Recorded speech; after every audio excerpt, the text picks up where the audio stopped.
Hey, welcome into the Sunday side session. This is Mike Schaefer back again, ready to talk some Nebraska football after the 21-17 loss to Ohio State. And this week in the Sunday side session, joined by Husker Max contributor Kaleb Henry. Kaleb, how's it going?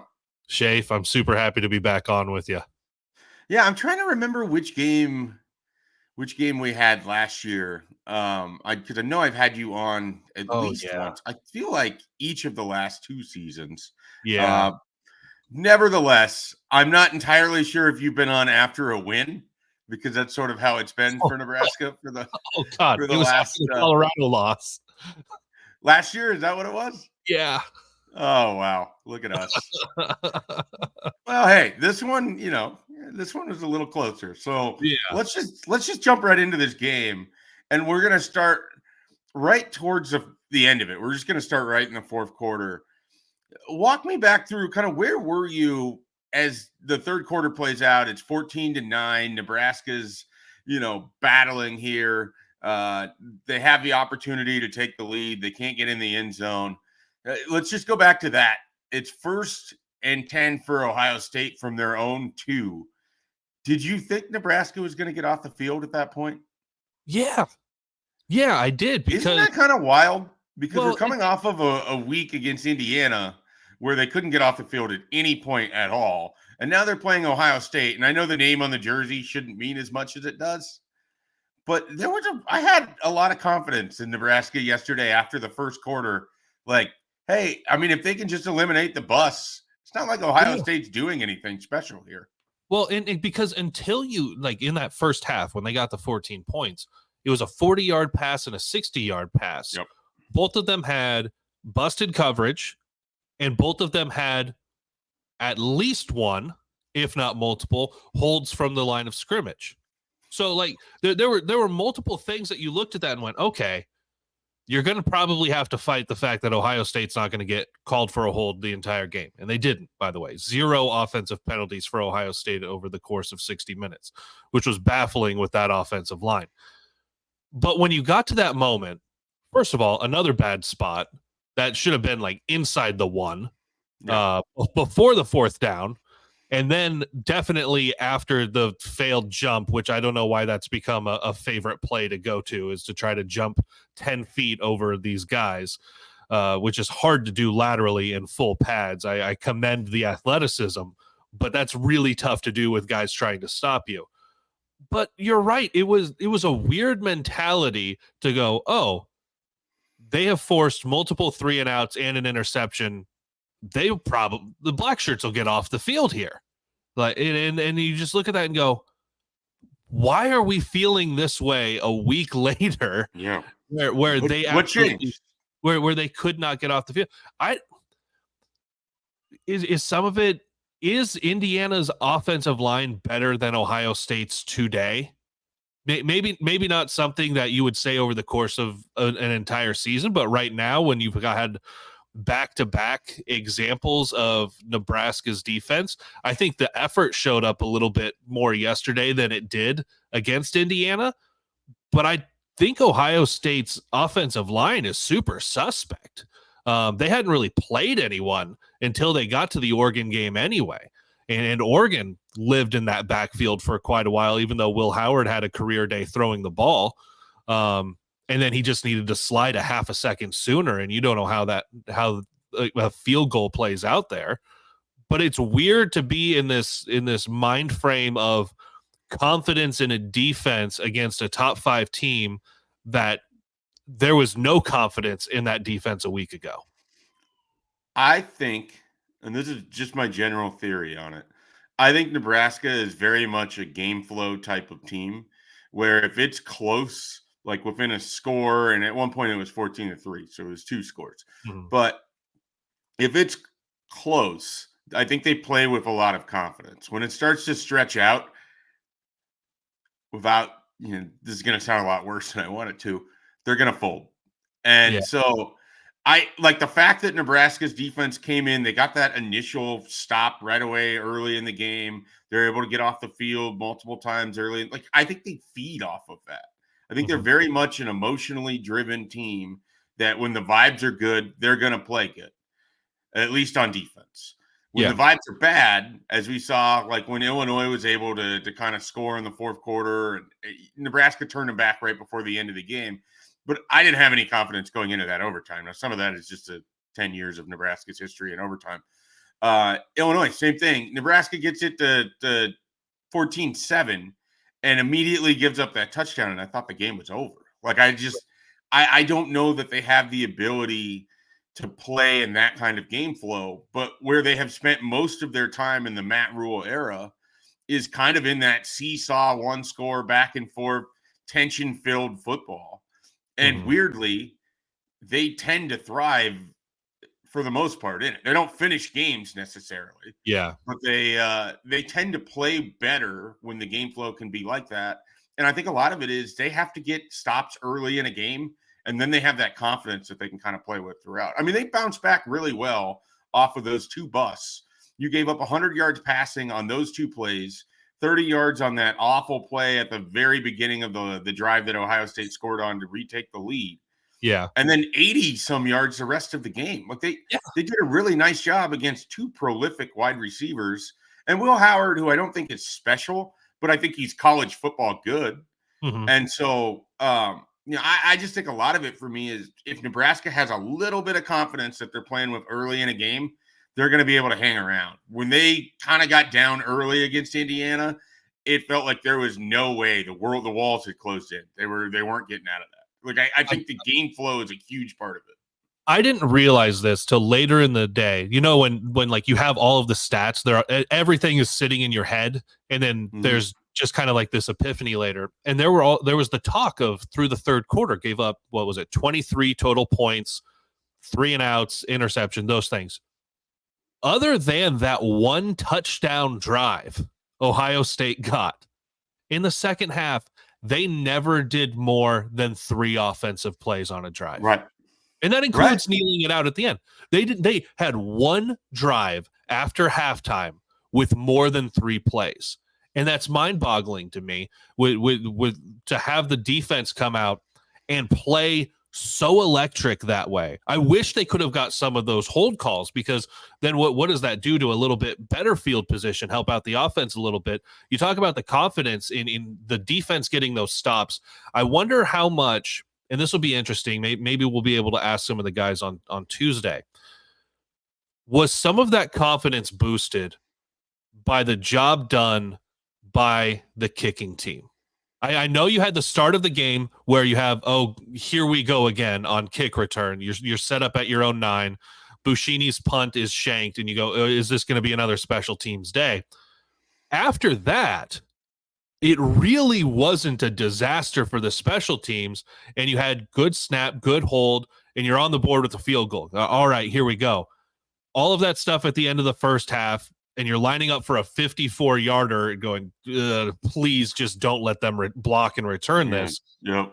And he drills it. So you've got confidence going in. Like, you're down 8, but there's confidence going into the locker room, and you started to get the murmurs at the horseshoe, and you come out of half and you get the stop and you get another field goal. Mike, I think there's got to be something to the kicking game actually working, even though they weren't finding the end zone. Points were going on the board. The defense had to have been feeding off of that a little bit as well, knowing that it's not 14-0. They're not getting these stops and having nothing come their way on the other side of the ball. Yeah, I think you hit on something critical too. I mean, just getting into half, they won the middle 8. Like, Nebraska usually never wins the middle 8, but they won that 6-0. They got stops on either side of it. They got the field goal right before half. They got the field goal on their, I believe, first possession after stopping Ohio State. So they basically they did a great job in that part of it. And I do think that boosted them a little bit. I have to think the offense can relax a little, where it's like, all right, we have the opportunity to get 3 points now. You go from that Purdue game where everything is so bad to then you have Rutgers and Indiana where you're not even attempting field goals because everything is so bad, to all of a sudden you're drilling 3 in the horseshoe. All of them were difficult kicks, or college difficult kicks. I mean, one of them is a school record on the road, I think. Yeah. Tied a school record for Which, a field goal on the road, 54 yards. there's a lot of random stats from yesterday's game, or random numbers, things that I love from yesterday's game. Maybe my favorite is that John Hull made 3 field goals as a senior at Lincoln Southwest, and he just made 3 field goals at Ohio State on Saturday. Oh, I know. It's incredible. That only happens in college football. That could not happen anywhere else. Like in the same week, or I guess the week after, you have another coach in college football say, we're holding open tryouts this next week, Arizona State. And Nebraska's like, well, this is the kicker we've got. This is the operation we've got. And they felt confident enough to roll them out there, which to me, that had to change some of the desperation on offense with where you were on the field.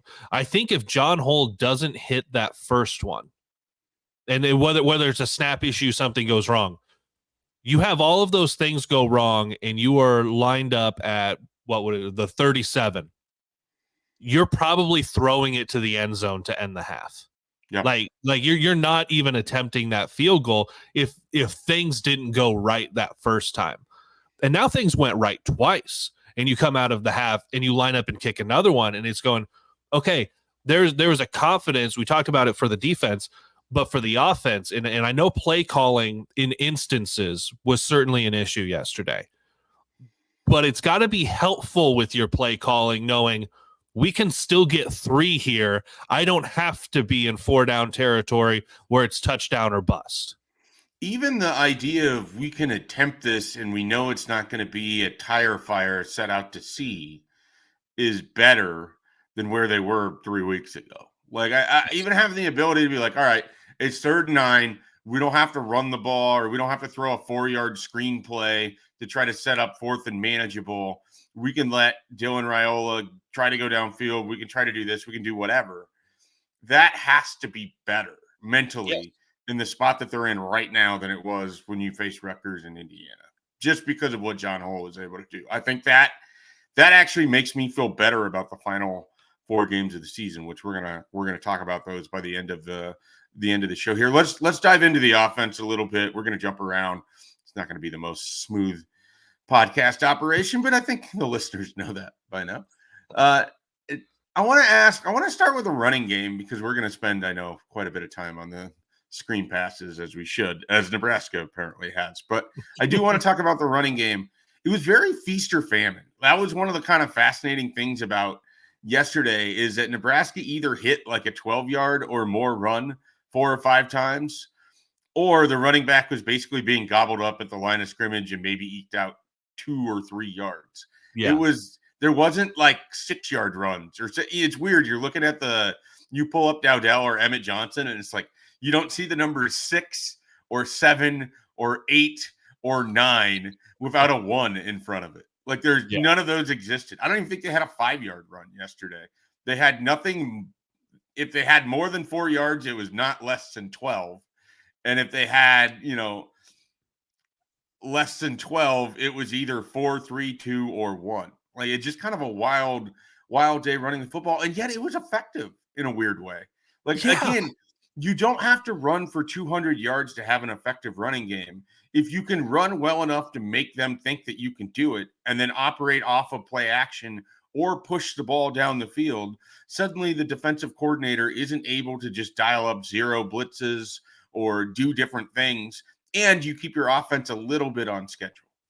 Yeah, and I know some of the numbers feel skewed where you had the situations like you had 1st and goal at the 7 and you ran it 4 times. Mm-hmm. Yeah, so like there wasn't going to be an average increaser come out of that situation, and you didn't even get the full 7 yards. So like four times in less than 7. So, but you're right. There were times, like there was a drive where Dowdell ripped one off, and then I think the next play is where Raiola found Fedoni. Because the guy defending him ran into the official. What a screenplay. And good pick play. Can't throw a flag on that one. Well, yeah, it would have been on the officials, and they probably would have thrown that one if they thought they could. And then the very next play, Harburg runs in for his one play out there. And I was like, well, that felt like a weird time to kind of try to insert him when the ball was being moved so well. But yeah, the run game was effective without being prolific. It had its moments. You had the Dylan Raiola scramble where I know everyone was like, oh, look, he can use his legs. And I was like, man, that looked like a dude just saying, please, nobody be around. Please, nobody. Like that was a light jog in the park on a Sunday afternoon. But I know that's what he is. Like, he's not going to take off and burn everyone like Taylor Martinez, K-State. Okay. Like that's not what it's going to look like. But it was the same thing as the rest of the run game. It was efficient. Like, he got downfield. He had multiple runs yesterday to move the chains in a way that he really hasn't displayed over the course of this year. His decision making in some of maybe the RPO or say like zone read or those types of things, like, he doesn't have that first step where he goes, I'm getting downhill. Like, I'm going to go just make a decision. So that part of the game is still missing for him. And he probably hasn't had to do a whole lot of that, in the same way that if you put Harburg out there for 60 minutes, he's going to make those decisions and get downhill because he's going to want to be run first, he'll look for somebody to hit in the same way Dowdell kind of does, but from the quarterback position. For Dylan, if he can get some of that first step to where the decision is made and he goes and gets 3 or 4 yards, that's a different aspect to the offense than it's not there and now we're taking a 2-yard loss for him in the decision making. So just about everything yesterday was efficient when it had to be, but there wasn't ever anything that you're like, this is a dominant run game. Yeah, and I don't know that they're going to get to dominant run game, but I think they can live in the neighborhood of efficient and help set up the passing game and just be a modest offense. I think that's what you kind of have to hope for as they look to finish these 4 games. I want to go back to the Dylan Raiola runs. Similar to John Hull making those field goals, his willingness to do that and then the success that came with it, putting that on film for the final 4 games, making other teams at least have to have in the back of their head, this guy has the ability to scramble for a first down. We can't just completely ignore him, which Indiana did, and he did not want to run. Yeah. I have multiple friends that were at that Indiana game that were incensed that he didn't run multiple times. And that's not really what he wants to do. But the fact that he did it against Ohio State, I think is good, because if UCLA does the same thing, if they forget about you, if they're willing to be like, all right, we're in zone coverage, but we don't have to stick someone to spy the quarterback so we can have an extra guy effectively play 11 versus 10, you need to make him pay. And he did that to Ohio State. So if he can do that again in the future, that's going to be helpful. If he can just show that on 3rd and 4, no one's there and I have to get up in the pocket because my protection isn't great, I can go get these 4 yards. Like you said, I think he's a very tentative runner. I don't think he wants to run. So if he can kind of find that, like, okay, this is where I got to run. I got to be as aggressive as possible. I have to get to the line to gain here. I think if he can adopt that mentality, he might not ever have positive yardage at the end of the season because of sacks, but he might pick up a handful of critical first downs for you throughout the course of the season. So and it was I think interesting that's an area of growth for him. To see him do that yesterday. I think Ohio State blitzed Nebraska more than they blitzed anyone all season combined. Yep, they did. Like, and Matt every Rule, 3rd down for the most part, they came and after. Matt Rule had said that earlier in the year when talking about the development for Raiola. It was, I would blitz him, and I think we could all see that. We would all be lining up, send 5, at least send 5 to where there you might get confusion. They double one of your blitzers, and you've got a free runner. And there were a lot of times Ohio State had some free runners. Ultimately, you were able to get some good decisions late. Like, you ended up getting that touchdown because Raiola saw the blitz. But for him to make the decision, because that had to be a mentality going into the game. He didn't just decide that when he got out there between the lines. That had to be a decision going in. if I have the opportunity to run, I'm going to. And then you get there and you're getting blitzed like you haven't been blitzed all season. Like even Illinois didn't blitz him like that. So and you were at least at home during that one. You're in front of 100,000 and getting some of those with a loud crowd. For him as, and I don't know when his birthday is, so 18, 19-year-old, whatever, to have that kind of pressure in a way that he hasn't had in a college game and still make that decision of this isn't my game, but it helps the team win, that's encouraging moving forward. Absolutely. Absolutely. I mean, I think there's a lot to be encouraged by from this game. Let's dive into the thing that everybody kind of wants to discuss, and that's Marcus Satterfield. That's the screen calls.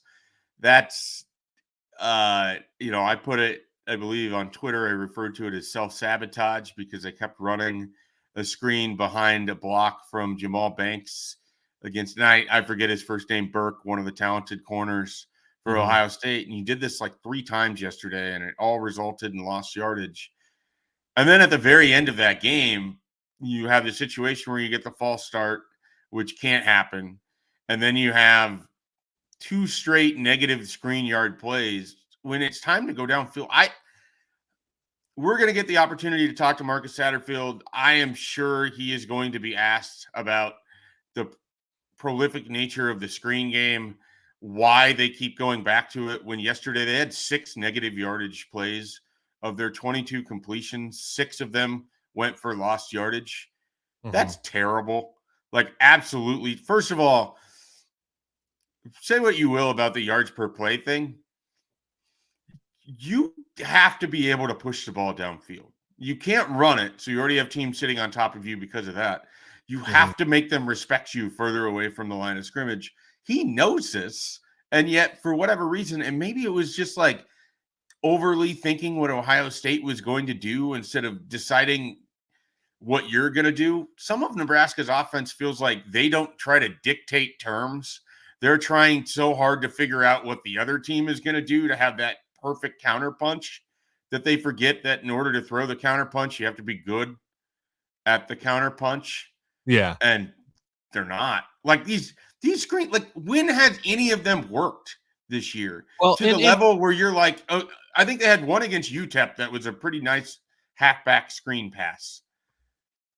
Other than that, they haven't worked. They didn't work against Colorado. They didn't work against any of the Big Ten schools. And yet you're running 6 of these against Ohio State on Saturday.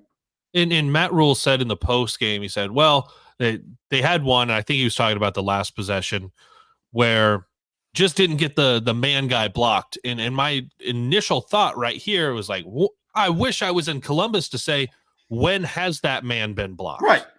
But so like you have a history of that not being the case. I know the counterpunch to a team that is super blitzy, they're sending a lot of pressure, is to catch them with a running back screen. Let everyone through and you dump it over. That has not worked for Nebraska. That's not in the bag. And so I was to a point where you got up to that last possession that it was almost forgivable at that point before the last possession. Because it's like you're still in the game. You can still make stuff happen. And you go offensive pass interference. Okay. Followed by the targeting, where then upon review, they get the catch and the targeting. Should have gotten 15 for Ryan Day. Should have gotten 15 here. Yeah, I played this out with my dad yesterday because it was my daughter's birthday, so my parents were over. What a 4th birthday present that would have been yesterday. Ugh. But so you get the catch, you get the targeting. Should have been 15 for Ryan Day. Should have been 15 for throwing crap on the field. Yep. NCAA and officials figure this out. You can't keep letting this happen. At that point, you are inside the 25-yard line. Yep. With 2:02, just over 2 minutes to play, because they ran one play and then it hit the 2-minute warning. That is a different play call inside the 25 than your own side of the 50. That is a different play call. So, one, that's the situation you should have been in. But then you're right. You get past all of that mess. You're at about the 47 on your own side of the 50, and you go false start right away. Was it a false start? Yeah, there was probably enough, but I thought it was close enough that I didn't think it needed to be flagged. I thought that was a little bit of a let's appease the crowd right now flag. Yeah. So you're in a situation that you're going negative right away. And then to go the back-to-back screenplays, the back-to-back passes behind the line of scrimmage that you had for the most part not done in the second half. Like you'd avoided this. This has been you got to halftime, said these aren't working. Why in winning time were those the calls to go for? And I know then you get to a third and forever, and Dylan was trying to make a play, actually push the ball downfield. It didn't work. Well, and he didn't float. If he floats that ball over the top, maybe there's a chance. Yep. But that's the one time that he tried to throw a line drive. And you think about, there could have been a couple other touchdowns in the game had he thrown line drives instead of floating the ball.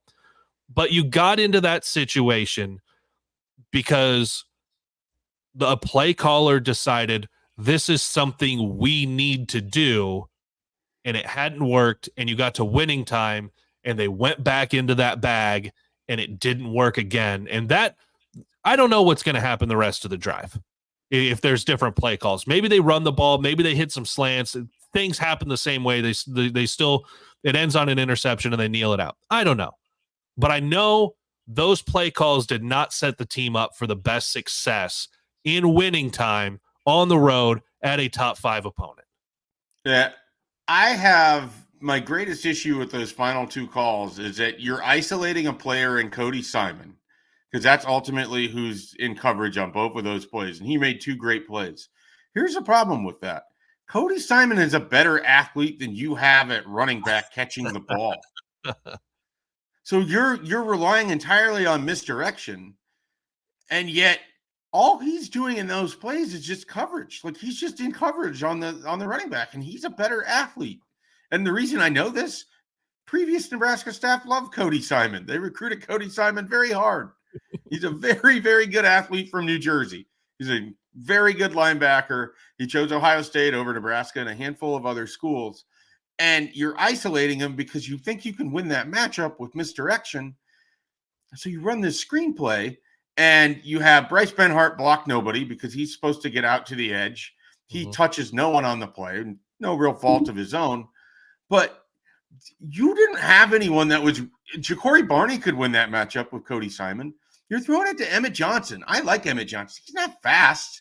He's not going to run. Like, the best you were going to get on that, if it had worked, was probably 4 yards. Like, I just don't – and because you did nothing to kind of remove Cody Simon from the situation. You didn't run a slant at him to make him pause. You didn't do – like, there was no offensive lineman that was – he read screen immediately and was right there. It seems odd to me. Or if you're going to do that, set it up where you have the running back going out to the right, and then you're bringing a slant across the middle in the area where Cody Simon's vacating, and you're punishing them for leaving the middle of the field. There's simplistic stuff they're not doing on offense, which is wild to me because they can't really do the creative stuff. And I don't understand how you continue to go to the well of a screen game when you haven't shown that you can block it against inferior opponents, let alone the best teams that you're playing. And then in your have to have it situation, you go back to the well that hasn't worked all day. It really makes you wonder the thought process behind what Marcus Satterfield is doing. And I'm hoping on Tuesday we get some answers as to why he kept going there. And I don't want to hear that it's because they're blitzing. There's other ways to counteract a blitz. Well, I watched Jared Goff do it at an incredibly high level. And I get that's the NFL, entirely different version of it. You throw into the spots where they're not going to be because they're blitzing. You don't have to throw around the blitz. Like, you can kind of throw to it or throw through it. And they chose not to do that at all, other than they had one really nice pass to Thomas Fidone that seemed to come at a time where they thought the blitz was coming. And I think Ohio State only sent 4. Well, and you had one when they got into the red zone, and you thought, I think this is the one where everyone thought it was the touchdown, and then they decided that he was down, so came back to the 1, and Dowdell runs it in, whatever. But they blitzed, and that was one that I was happy that I had the TV up because they pointed out the blitz and Raiola recognizing it and hitting the quick slant right away. Like, it was a way to beat the blitz. Yeah. Potentially my biggest issue with those calls, not even that they hadn't worked before, like removing that. My biggest issue with those is when you call a screen, how many decisions does the quarterback have to make? Like, that's the decision, right? Right. Like, there's usually nothing else unless you're running it as a decoy. Because you are allowing, if it's set up correctly and they're blitzing the way that you want them to, you're allowing free runners at your quarterback. His only decision is get the ball to the receiver, the guy that needs to get it for the screen to work. I don't like that with Dylan Raiola back there. I want him. He has shown that he can make some good decisions, and he has shown that he wants to play in these biggest situations, in these biggest games. Now, Nebraska hasn't necessarily put itself in position to be in those yet, but you had the opportunity here. It didn't work against Illinois. You got to overtime, and the offensive line went nowhere. You had 3 sacks in 4 plays. It was a disaster. But you had an opportunity here where you were, for the most part, holding up. Run some stuff out there. Give some option, some runs to the sideline. Put someone over the top. Let him read a defensive back somewhere. Let him read a linebacker and go, okay, I got someone down the seam. Nope, I've got someone on an in-breaking route. Like, let him read the defense a little bit. He took the keys away from his driver for the first 2 plays, and then that driver now has to go, well, I have to gun it because we're way behind it. And he wrecked. And then that's ultimately what happened to end the game. But you have this, you've got this Corvette, Ferrari, whatever, this really nice car back there, your 5-star quarterback. And it got to winning time, number 4 Ohio State at their place. And you left it up to the things that weren't working and didn't let him help you win the game. Yep. And hopefully we find out why on Tuesday. All right. I have a few things I want to get to, and the first one is this. 4 games left on the schedule. You get UCLA next week. They're coming off their first Big Ten win. They have no running game whatsoever. They're a very, very pass-heavy team.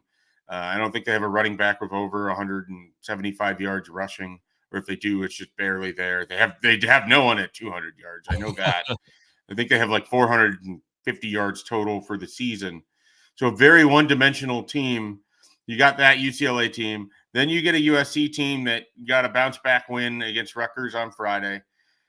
You get a Wisconsin team that's coming off of a loss to Penn State here, and they have their own kind of gauntlet now that they're finally on after sort of getting the soft belly of the Big Ten for several weeks.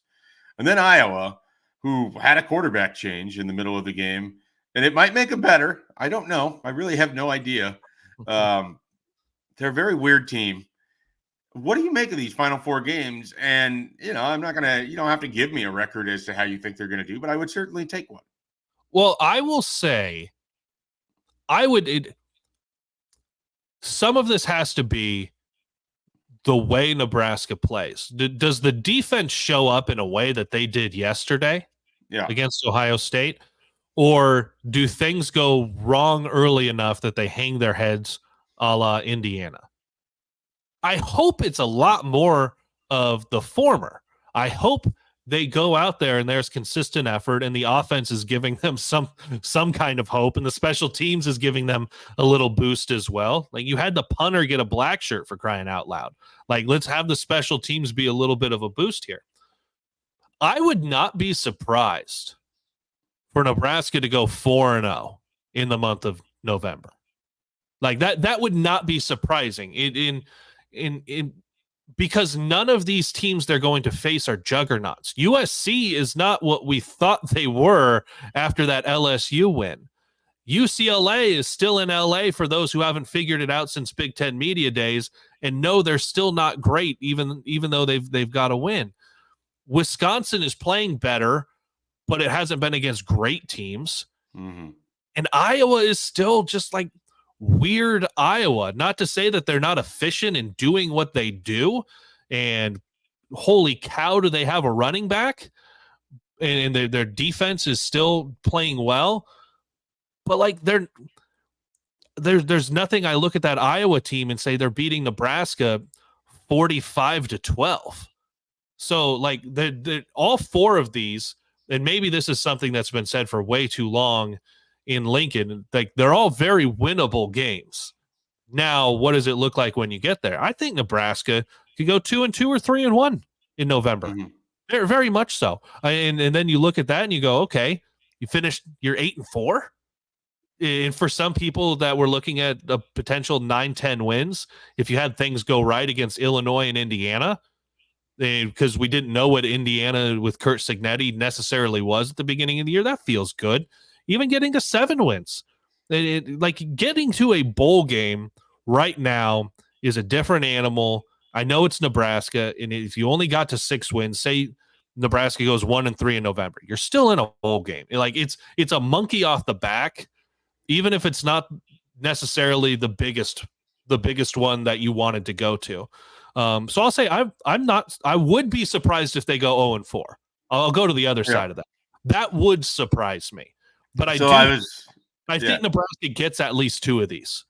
I was going to say, I think if you have 5 possible outcomes, right? The most likely to me is that 2-2 sweet spot. And then I think it's really kind of a coin flip between 3-1 and 1-3. And then like you, 4-0 is more likely to me than 0-4. And so those are your 5 possible outcomes. 7-5 seems like the most likely. I tend to think they're going to end up 3-1, but part of it was I believed in this team prior to the season. I believed in this team after the Illinois loss. I believed in this team up until the horrific showing at Indiana. And then I had a lot of confidence just taken away because I didn't think they could play that poorly. I didn't think they had that in them. Not that their talent is so great that you can't go have just an atrocious game or a team can't make you look bad. I thought they had more pride than what they showed against Indiana. We saw that come back against Ohio State. Now, the important thing is for that Ohio State pride to matter, for any of this to matter, they have to go take care of business right away against UCLA. Yes. And it is such a different spot this year being at home against UCLA than on the road for an early kick against a Michigan State team that sort of had an interim coach and they didn't have a lot going on. You have a massive coaching mismatch. And whatever you feel about Matt Rule and the staff and all of that, you have a massive coaching mismatch again with their situation right now. It is time for Nebraska to go win that game against UCLA. And obviously we've got a week before it's going to happen. But this is it's not a good UCLA team that's coming to Lincoln. It is a team that Nebraska can make one-dimensional pretty quickly. Does the defense get off the field? Can it help set up the offense at all? Which it did. They didn't take the points. Malcolm Hartzog's interception, if that is returned for a touchdown, what does the rest of that game look like? Oh, wow. Or even if they do score on that, what does the rest of that game look like? But you have this golden opportunity. If they're able to beat UCLA, I think the chances to go to USC go up. The chances of beating Wisconsin at home go up. I think the chances against Iowa are the same regardless because to me, it's always less about Iowa and more about how Nebraska handles just a team that has a vanilla game plan that always beats you because you beat yourself. So yeah, that's always a standalone game, and it's at night this year. Like it's a weird standalone, regardless of the way the other 3 games go. It is very much a throw out the records game, and it always will be to me because they're the same team all the time, and it's always Nebraska that's the combustible object. And the one year they didn't really combust, they exploded, they won the game. And they've had millions of opportunities not to combust, and then they end up combusting. So I'm with you, and right now I'm at 8-4. We'll see if it can get there. All right, a couple other things I want to get to as I know we are about to finish up here. All right, let's go with this. What is your single biggest concern remaining for Nebraska rest of the season? Single biggest concern is the offense scoring points. Now, there's a lot that goes into that. What does the run game look like? What does the play calling look like? Are you able to consistently draw those defensive pass interference penalties and move the chains? Like all of those things roll into that. But the offense's ability to score points is going to help out the defense if they show up the same way they did against Ohio State. I think the black shirts are going to limit points on the other side, but we saw it yesterday as well. Was the offense going to be able to score? And ultimately they did, and then Ohio State answered. Can the offense score enough points to win these games down the stretch? Yeah, I think that's fair. I continue to be concerned, less so now about your place kicking because John Hole has shown the ability to make the kicks. I continue to wonder about the coverage units and your ability to just take the free yards that they give you if you wave your hand when you catch the. They were doing some of this, so I think it's arrow up in this direction. But the way that game started, and he went from, it's a running joke for you, me, and Jack Mitchell, but he went from the auto helmet sticker to, I don't trust Brian Buschini. I just don't. Even yesterday, when you needed a punt after the 3-and-out when Ohio State scored, he hit you with a 38-yarder that just wobbles off to the side. Mm-hmm. I don't know. There's going to be a time where you need a critical. This isn't necessarily his fault because it's a short yardage punt, but he didn't really give it a whole lot of room to drop in and run and let his coverage unit down it inside the 5 there. He just booted it into the end zone.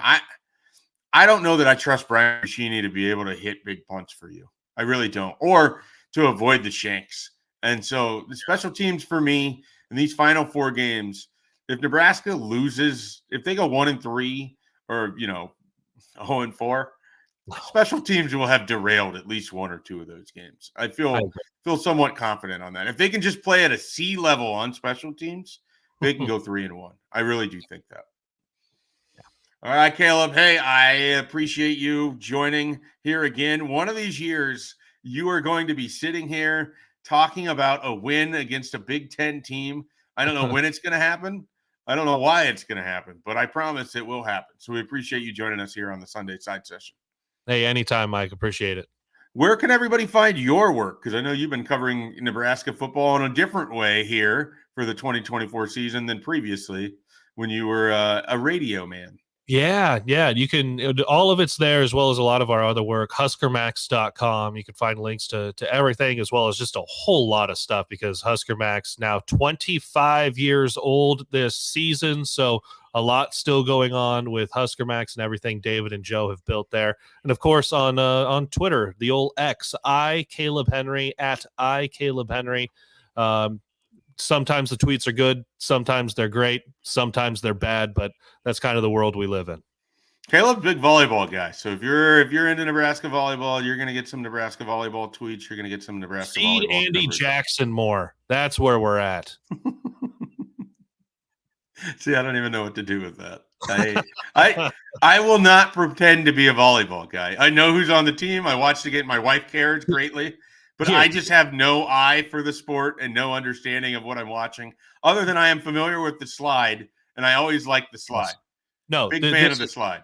This is for you and any football non-volleyball watchers.